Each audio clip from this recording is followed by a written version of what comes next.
देशभरामध्ये सुरू असलेल्या ईडी कारवायांवरून ठाकरे बंधूंनी भाजपवर जोरदार हल्लाबोल केलाय।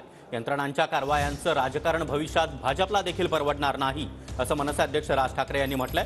सत्ता बदल झाल्यावर काय कराल असा सवाल देखील राज ठाकरे यांनी भाजपला विचारलाय। तर भाजपमध्ये गेल्यावर ईडी चौकशी थांबते ही मोदी गॅरंटी आहे अशी टीका उद्धव ठाकरे यांनी केली आहे।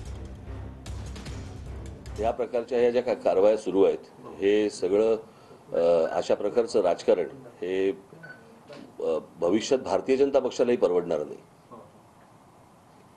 मी मागे म्हटलं होतं कसं की सत्तेचा अमरपट्टा घेऊन कोणीच आलेलं नसतं।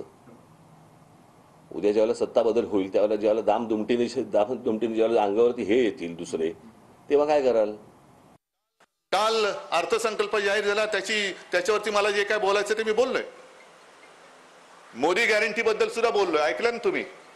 मोदीजी आपले पंतप्रधान गेल्या 2 वेळेला आपण त्यांच्या प्रचारासाठी होतोच, पण मोठं सांगतात की मेरी गॅरंटी आहे, मोदी गॅरंटी आहे।